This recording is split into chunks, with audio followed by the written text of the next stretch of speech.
Hello, everybody, and welcome to another episode of Illuminate, where we are being joined by special guest Sophia Forster, who's the author of From Burnout to Breakthrough, a nurse's story of trauma, healing, and finding hope again. Sophia is a licensed, sorry, Sophia It's okay. is a licensed practical nurse in British Columbia and the author of Burnout, A Nurse's Journey to Healing and Hope. Her story began long before burnout, shaped by childhood adversity, single motherhood, and the emotional toll of caring for others. In 2024, a traumatic work experience pushed her past her breaking point, forcing her to confront the silence and survival patterns that she had carried for years.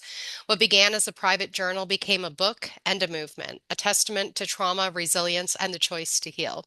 Today, Sophia shares her journey to help caregivers recognize burnout before it breaks them and to remind others that breakthrough is possible even when hope feels far away. So, thank you so much for joining me here today, Sophia. You're very welcome. It's great to be here. Yeah. So, it sounds like you had quite an experience that kind of unraveled everything for you.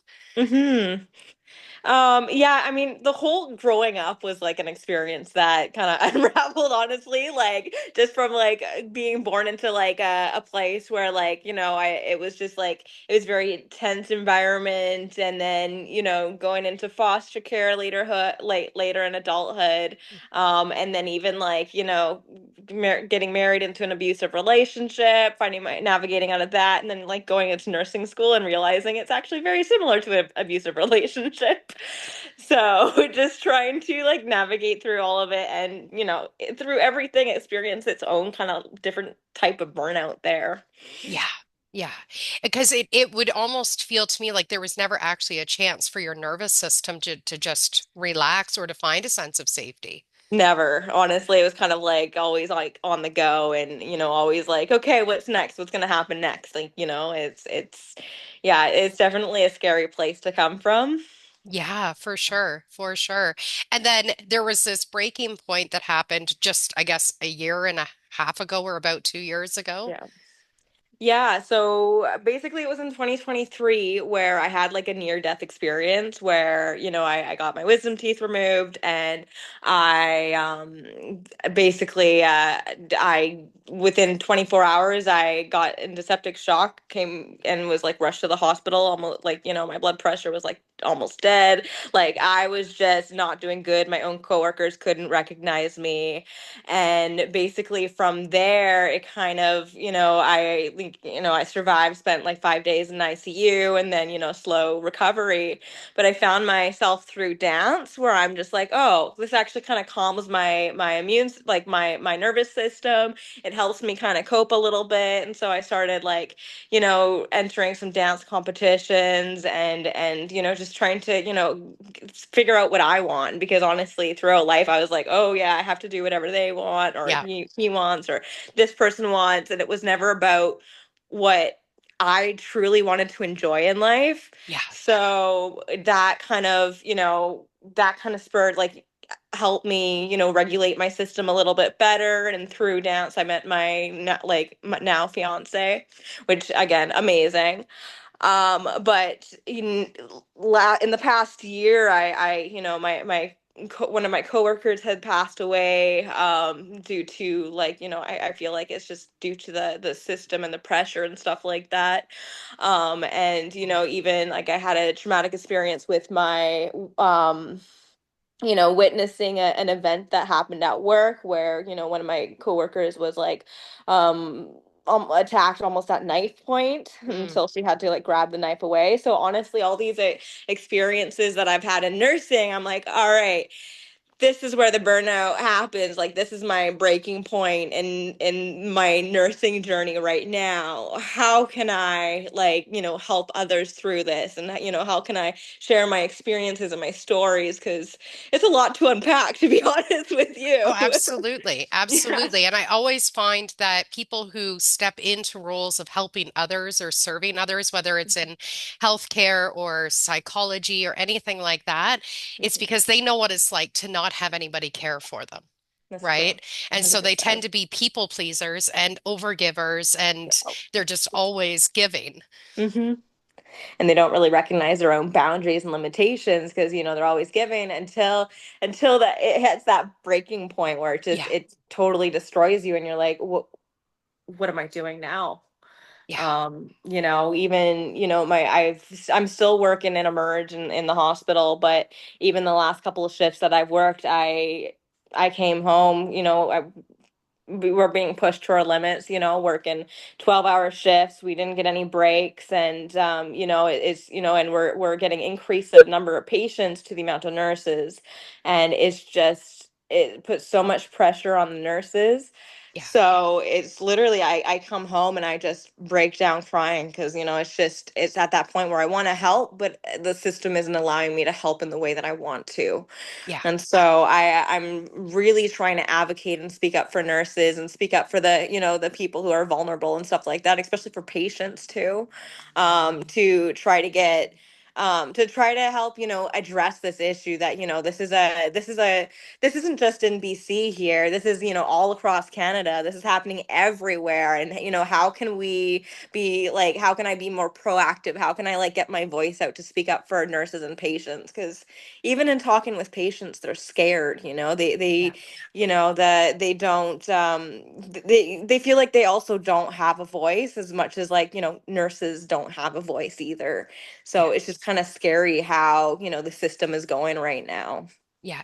And does the system have any sort of support system in place for nurses and care? Like, I realize in like policing and firefighting and stuff like that, there's some like trauma care that happens for people in those roles. Do nurses have the same experience with that or not so much? No, no, and Okay. it's actually kind of scary in that fact too, is that we experience violence and stuff Yeah.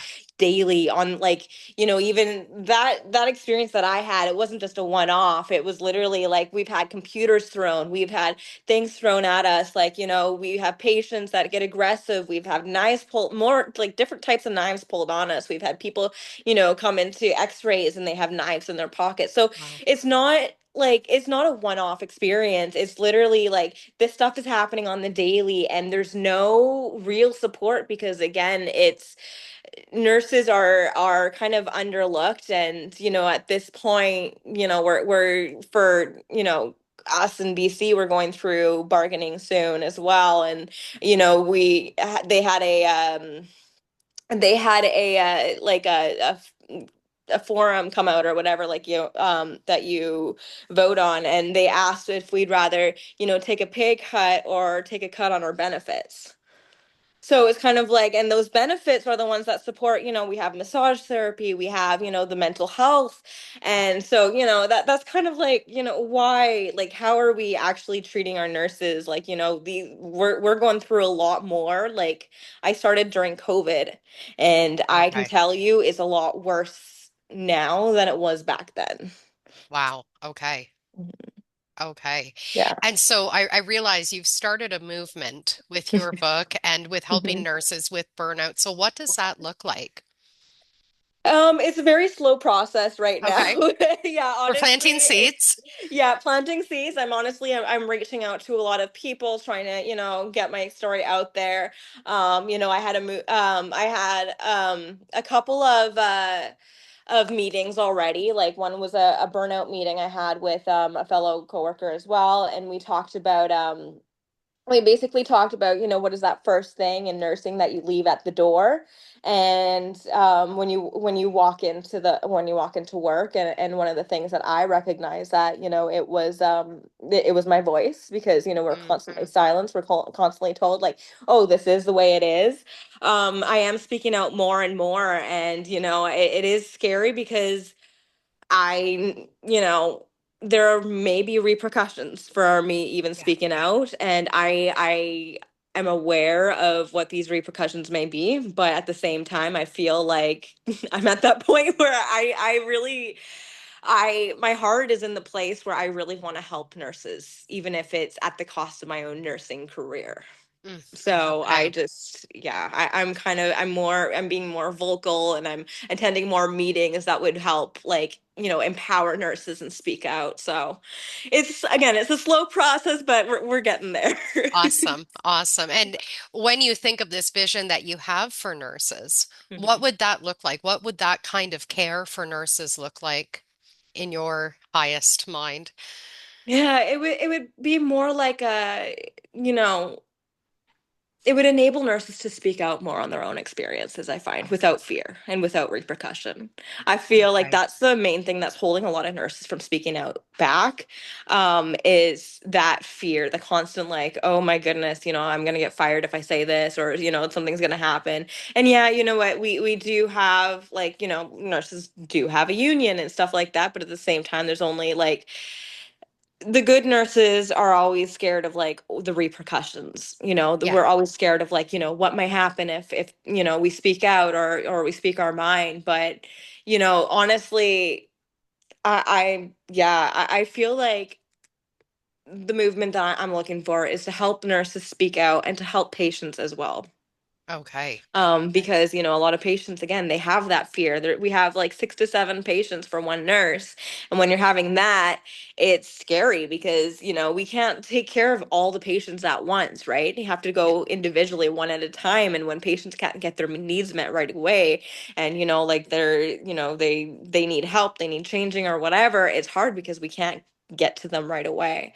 So m- my vision would look like, trying to help nurses speak out, trying to help, the system, like, advocate as well, like, have the system, help the system change a bit, because I know it's not going to change overnight. Yeah. But I also want to speak up, because I feel like holding back, and just seeing these conditions that were, like, literally shoving people in closets, and calling it a room, it's not appropriate care Yeah. anymore. Yeah. I had a family member a few years ago who had surgery on their stomach, and then the surgery site got infected, and they had to go back in Mm. and have another surgery and have things cleaned out. And it was amazing to me the quality of the room that this person was in Mhm. and how unwelcoming it was. And Yeah. I do a lot of healing work, and in the healing space, it's all about like creating that atmosphere for healing as well. And I Mhm. had this thought at that time, like, I wonder how beautiful it could be if we Mhm. could like actually set our hospitals up as a healing space for people where there's like 100%. soft music playing and low light, like, and that's a big Absolutely. dream. No, but honestly, that needs, like, we need to create an environment made specifically for patients. Yeah, Absolutely. But for healing, because again, healing is holistic, yeah, same with, like, burnout and healing, like what I've been doing is holistic. It's taking the whole person, and like, especially like finances, and like different types of the person, like it's the whole person, yeah, right? Like the environment, for sure. It's taking all of that and trying to heal them. Well, in the hospital, people are stressed. The lights, they're so bright, they don't turn off at night. We have people sleeping in the hallways in the bright lights. And sometimes, if we're lucky, we give them eye masks and earplugs and stuff like that. But it's definitely not a healing environment, something that, makes people more sick, to be honest with you. yeah, yeah. And so I know you've just talked about the kind of Yeah. whole person and your own journey of healing, Yeah. like the wholeness of who Yeah. you are. So what has that actually no. First, I'm going to ask you, what did the burnout look like for you? How did you experience it? And how did you know, okay, this is where I need to stop? Oh, well, to be honest, I'm still feeling that burnout. Fair enough. It's still continuing, like, especially when I, go through more of my job. It's still continuing. However, recognizing it was realizing that there was so much going wrong, like, like, with myself and my past. And it kind of actually helped me, like, look back and be like, oh, I've been through so much, and now my nursing journey has got me to here. I i look back and I see, like, when I first started experiencing burnout, it was probably the beginning of this year, because I didn't really fully recognize and fully understand what burnout was Yeah. until, there was a lot of things happening personally, like my ex-husband, he had called the police on my current boyfriend. He does this, yearly. Um, Okay. but yeah, this is a yearly thing, don't worry, usually around holidays. Um, so he called the police in like, January 1st, and then that same day, or like the same like week, my coworker had died. And kind of everything just started kind of crumbling together, and I had to take a step back, and I realized, yeah, I think, with my personal life and with my work life, I feel like I'm just burning out, and I'm recognizing, and I did some counseling after as well. But then in March, when the incident happened where my coworker was, almost attacked at knife point, and she took the knife away, and that was the point where I'm like, okay, my emotions were high. I was like, I couldn't even fully remember exactly what happened at that time because it was just such a blur. It happened so fast. Yeah. And, it's that drain. And every single time you go into work after that, it's like, okay, I'm here, I can do it. But you always have that nagging fear, that gnawing, like fear, and like that gnawing feeling in your stomach that, like, oh, okay, how short are we going to be today? Or, how what's going to go wrong today, or how many patients am I going to save, or is somebody going to die, or I even that beginning of January as well, I also experienced my first time doing CPR as well. Okay. So it was kind of like a collision of a whole bunch of things that kind of happened all at once, and it was like, how do I get past this? Like, how do I deal with all of this? Because everything was kind of like, it was rough at the beginning of the year, and Yeah. it just trying to navigate through that, I found was really difficult, and recognizing that, yeah, I think I'm burnt out. I think I need to take some time and kind of understand myself. And even now, like, I had 2 months off during that incident to kind of recuperate and get some counseling and stuff. But then afterwards, and even now, I take time off, and I come back, and I'm still more stressed than I'm actually am Mm. for work. So this is the feeling of the burnout, where it just doesn't really leave you, and it's not really telling you to. I find it's not really telling me to leave what I'm doing, but it's telling me to we need something needs to change, because it's going to Yeah. happen anywhere I go.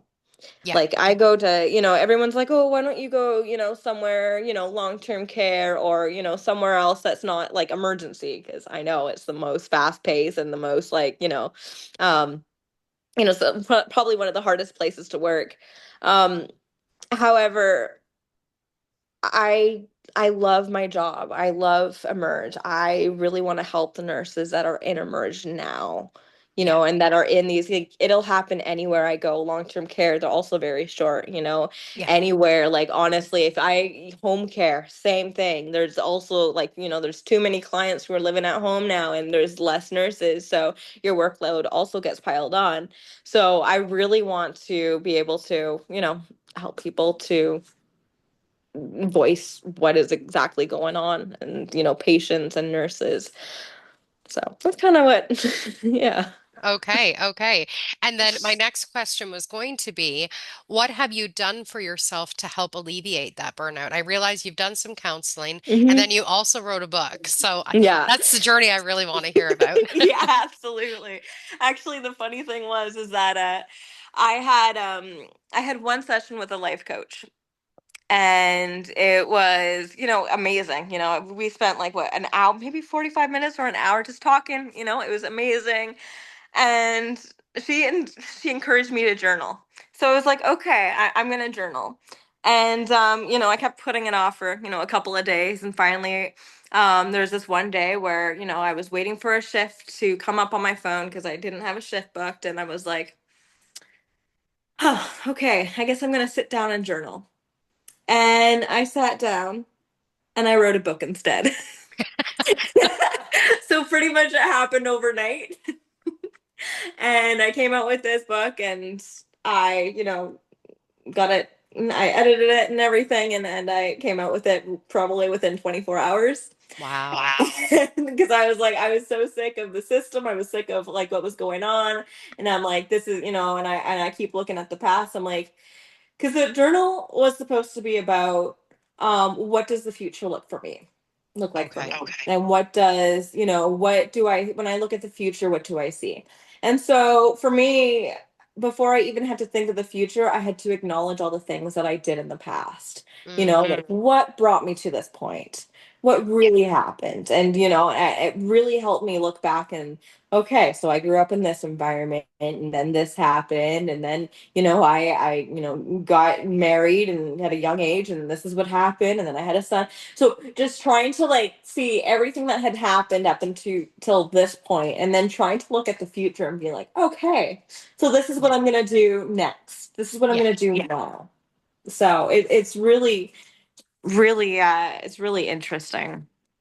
Um, but yeah, so just sorry, lost my train of thought. That's okay. So you've talked a lot about giving people voices Hmm. and allowing yourself to even have a voice, regardless of what the repercussions were.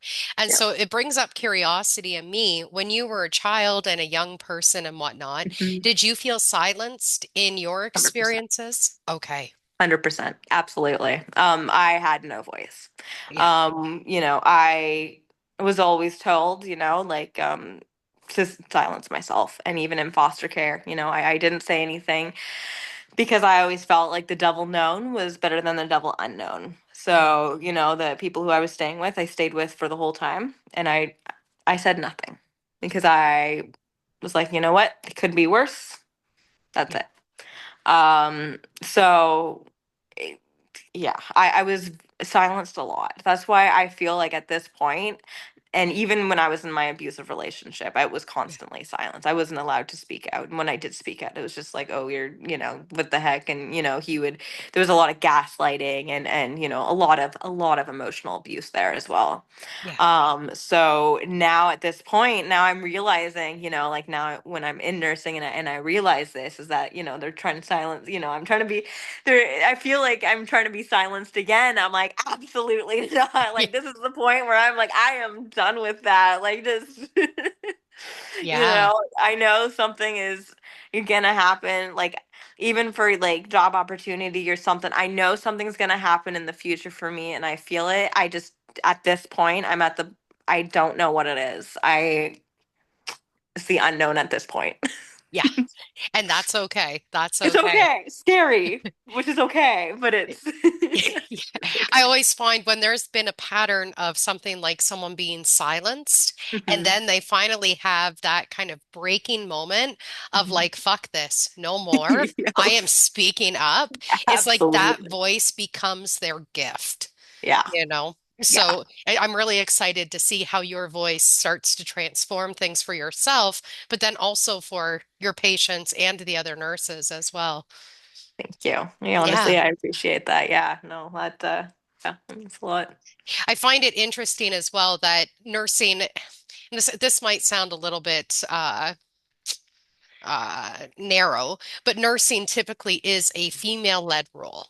Yeah, I realize there's a 100%. lot more men that are stepping into nursing careers, Hmm. but it's predominantly females, and Hmm. females have been silenced so much throughout history as well.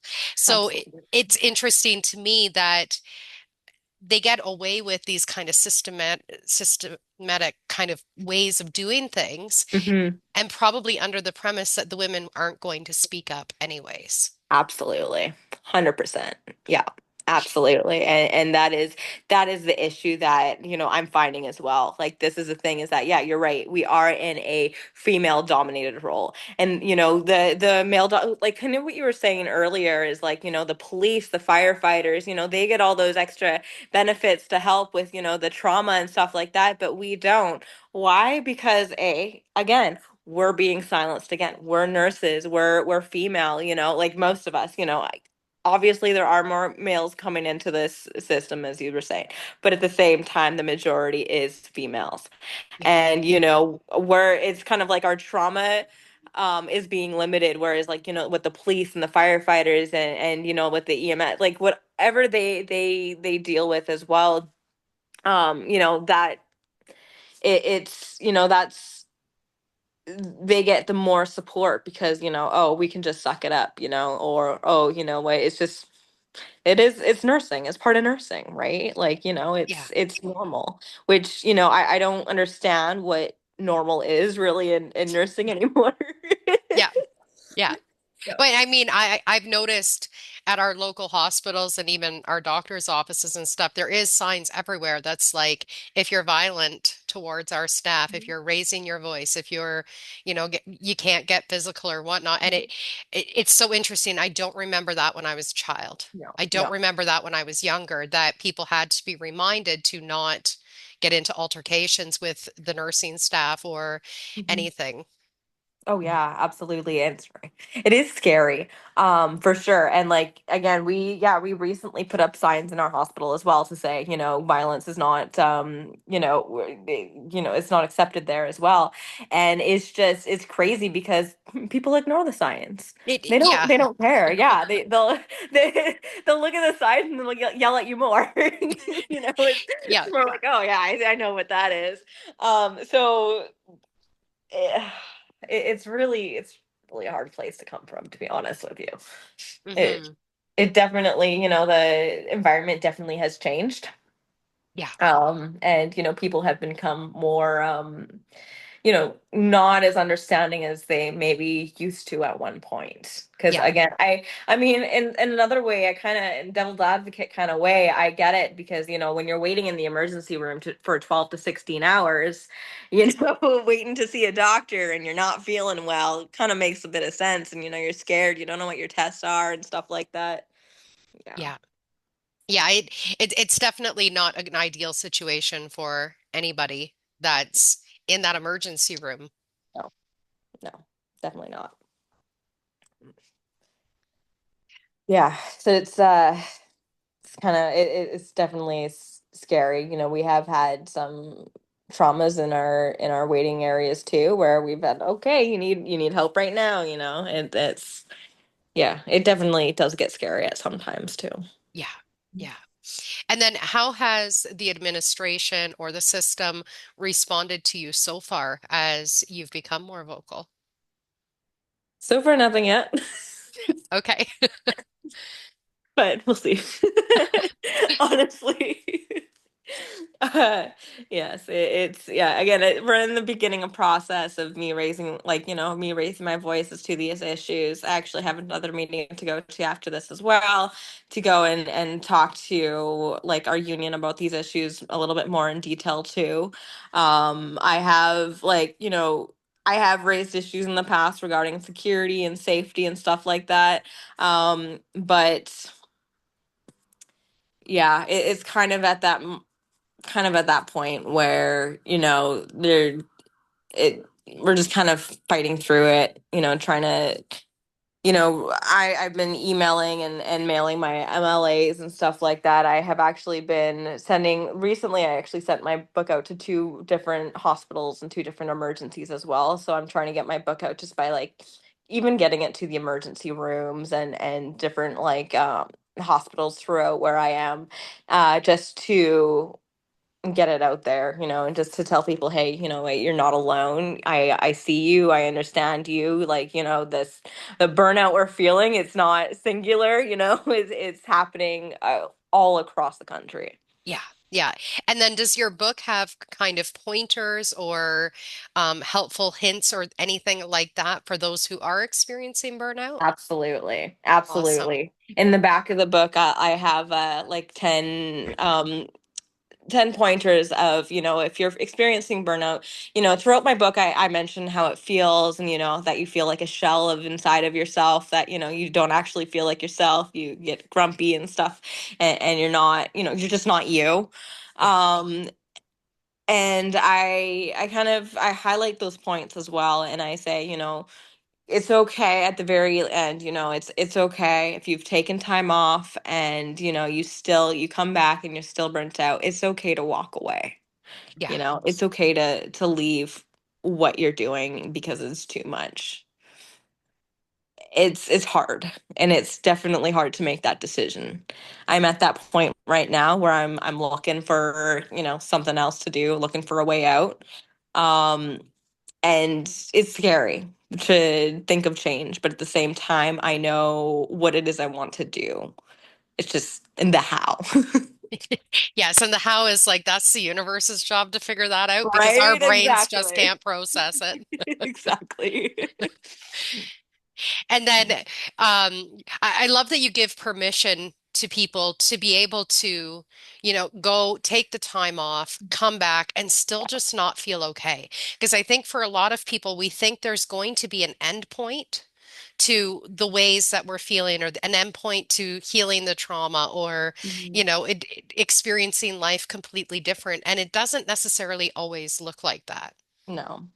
And it's not so much running away from your problems either. Yeah, I feel like that's a lot of that built up. Like that's a lot of things that people have in their mind. It's like, oh, I feel like I'm just running away from this problem. But that's not even the case. Like it's more like you're trying to save yourself and try to save your emotions on something that actually works for you, that's better, like a better environment, something that actually can do better for you. yeah, It's, I find like a lot of people have that stigmatism where it's like, oh, if I find a new job, I'll just say, I'll just have the same thing, or, it'll be different, or yes, but at the same time, it's what works best for you, yeah. right? You might have the similar experience. It's just, it's in your act of, you're not running away from it. You're facing it in a different way. That's Yeah. kind of, Yeah, I think it's so important for people to receive that message because to step away from something to go, I'm going to focus on healing me is the bravest choice anybody could make instead of like it's almost like standing in a house fire going, I'm going to try yeah. not to burn here. Right. Do you know No, what I mean? It's exactly. like you need to Exactly. It's get like, oh, out and heal from whatever it's smoke inhalation or skin burns you got first, and then, you can deal with the house fire stuff later. Um, I've lost my train of thought now too. So, um, it's all right. what was I Those going to trains, they just say? disappear. Yes, they're just coming in and collecting the thoughts, taking them away. Right? Oh, I remember now. I was going to say, it's not to me, it's not as though you would go into your workplace one day and you have this experience with the patient who's wielding a knife on your coworker. Mhm. And it's only that one isolated experience that causes the entire burnout. Oh It's yeah. like it's a collection It's a of built up. experiences. Yeah, 100%. 100%. Yeah. Again, yeah. It's not just one. Yeah, you're right. It's not one isolated incident. And for some people, maybe it could be. yeah, Everybody's experience is different. Everyone's like, oh my goodness, this was my breaking point. I don't know how to deal with this anymore. Once you get to that point, that means you need to, settle down and kind of focus on yourself and like, okay, what's going to get me through this next step? What's going to get me through this? But yeah, for me, it was built up. It was like, I've had all this trauma in the past, which is fine. And, it was great. Everything, you know what I mean? Like I've had counseling. Everything is great up until this point. Now all of this stuff happens at once and I don't know how to deal with it. And, yeah, tried counseling, trying to figure it out. And, at this point, still not working for me. I think I'm burnt out. I need something different. yeah, Yeah. yeah. Okay. And is there any steps that you haven't mentioned so far that you did? So I understand you did the journaling, you did some Hmm. counseling. Hmm. What other steps? And actually, you talked about getting into your body as well through the Yeah. dance. Dancing. Yeah. Yeah. Um, Yeah.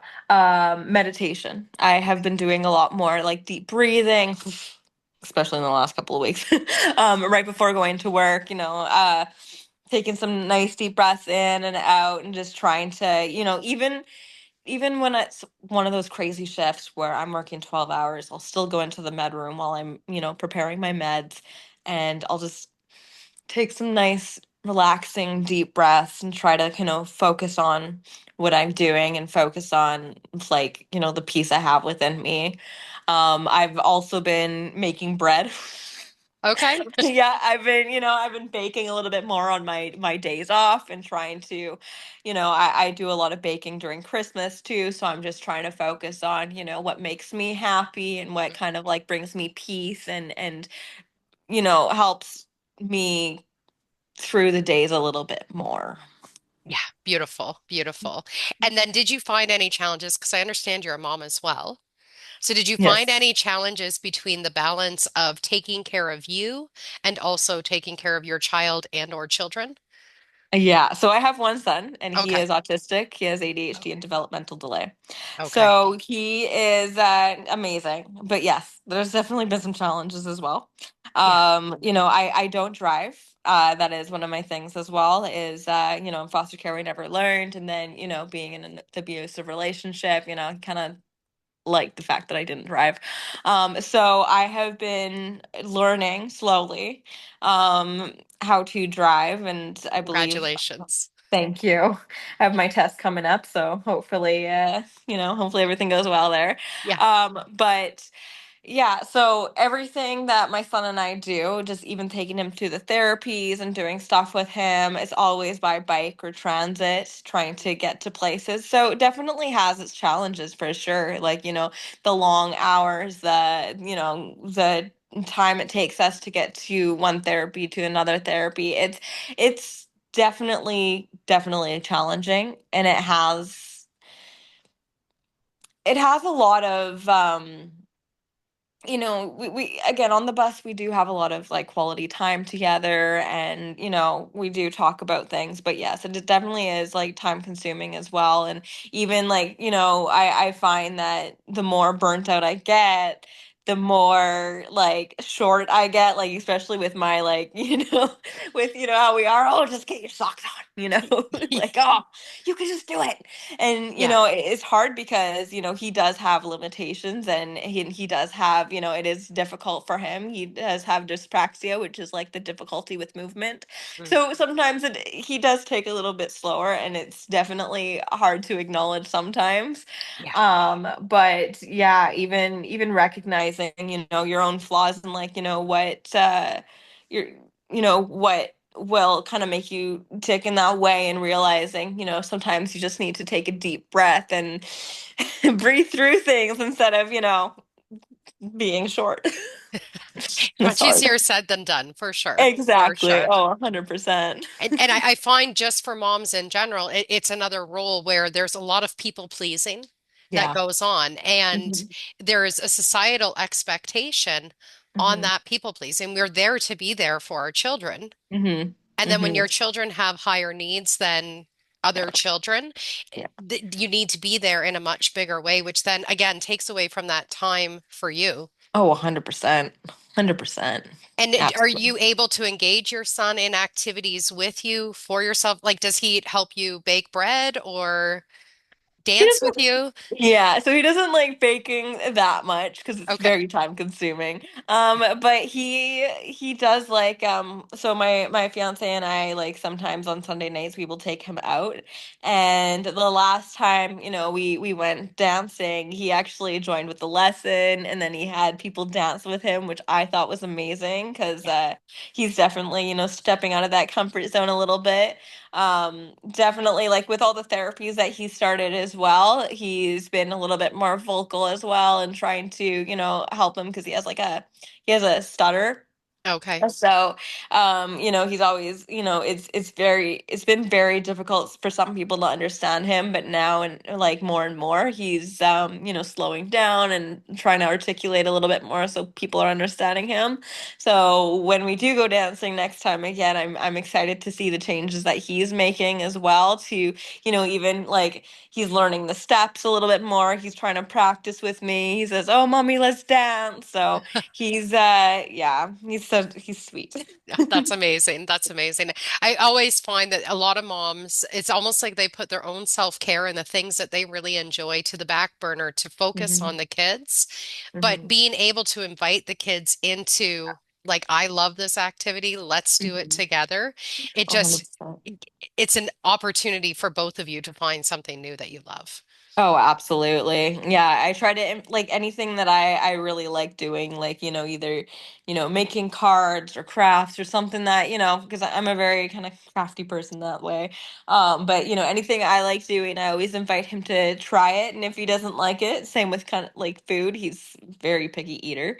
But, same with, food, if he tries it at least once, and if he doesn't like it, that's his decision, Yeah. and just to get out there and to try something new, and if he might like it, that's great. If he doesn't, that's also okay. Yeah. So, Yeah. I yeah. think it's such the funniest thing that we expect our kids to just like all of the foods that we present them. But we all have our own things that we're like, I don't want that. Yeah, But to give kids a voice to be able to say, no, I don't like that, what a 100%. gift. Absolutely. Absolutely. And it sounds like you're actually breaking that kind of generational trauma that you experienced in the silencing by giving your son a voice to be able to dance with you if he wants to and not bake with you if he Absolutely. doesn't want to. And that's beautiful. Absolutely. Yeah. No, I mean, I always try to give him opportunities to, try to do things that he wants to do, pick his clothes, that I find like, is huge, especially with kids. And especially with him as well. Like, he again, he has that speech delay. He has that stutter as well. So it is very hard for him sometimes to articulate what he wants. So if you're actually, being able to give him a voice and being able to speak up for himself and tell him, tell him what he wanted, actually, it's kind of funny because even yesterday I went to go get my flu shot, and he looks at me, he says, "Mommy, I want to get my flu shot too." I'm like, okay, so in Yeah, we go. I get mine, he gets his, and it's great, to acknowledge, what he wants, and yeah. give him that voice as well. That's beautiful. That's beautiful. I heard from one of my mentors once that whatever we felt we were lacking in life is Mm-hmm. what we should be giving to others. And for myself, one of my things was also feeling as though I didn't have a voice, which is Mm-hmm. why I started this whole podcast was to give people a voice to share their Love it. story. And so I love that you're also someone who is giving voice to people and helping them to find ways to express themselves. Because honestly, I think that's the antidote to most things in life is just giving Absolutely. people a voice and just welcoming however that voice shows up. Exactly. Absolutely. Give them that platform, and I love what you do. I've looked at other of your interviews as well, and I just love how open you are, and how you just invite and like invite people to come in and speak, what their stories and what they've been through, and I think it's absolutely amazing. And Yeah. yeah, I love it. Awesome. So, where can people find you online? Yeah. Yeah, so my book is available on Amazon and like for Kindle, and I also have the paperback. I also have Instagram, Sophia Forster, and I believe it's Sophia Forster official. It's one of those. Sorry. Yeah, no, I'm pulling it up right now so we Yeah, can make sure. yeah, yeah. Sorry. Nope, I that's don't. fine. Yeah, Sophia Forster official. there we Yes. go. Okay, Sophia Forster official, and then I also have a Facebook page as well on Sophia Forrester. Beautiful. And then also on TikTok as the Healing Empath. Absolutely, yes. Awesome. And that's actually where I found you was on TikTok. And I believe you were reading out an entry from your book or talking about your book in some way. I can't remember which one, which post it was, but most likely yes. Or like I've been actually when I'm really, really burnt out, and really like, um, really not wanting to go to work, and, kind of just feeling really down, I make a TikTok, and, it's about how I'm feeling in the moment. And my last one was a little bit depressing, but that's okay. Because, I just want to, build a timeline and build a story of like, okay, this is how I'm feeling at base zero. This is how I'm feeling burnt out right now. I want to see it like progress, and like, this is how I'm going to feel in a week from now, 2 weeks from now, as I'm becoming more hopeful, and, giving people more of a voice and giving myself more of a voice. And, I find like that's going to be a really interesting timeline. Yeah. There's even a timeline of like, I kept my videos on there from 2023 when I first started dancing. I had the kind of rough draft of videos, but it's great to see that transition of, this is kind of what happened and, going up until this point. So, I love that. I love that. And I also love that you're documenting the not so good days, yeah. because a lot of social media is the highlight reels. And one thing I've always loved about TikTok is people show up and they're real. Yeah, They show up and exactly. they go, this is who I am, which helps so many people find their kind of people or find others that are, able to give voice to things that they weren't able to actually express themselves. Oh, absolutely. Absolutely. Yeah. Yeah, it's Beau- wonderful. Beautiful. So, one last question that I always ask all of my guests Mhm. on here. If you could tell the world one thing, what would you want the world to know? Speak up and use your voice. Honestly, you have one life and one voice, and if you're staying silent, if you're being silenced and hidden the whole time, nobody knows you're there. So speak up. Beautiful. I love that.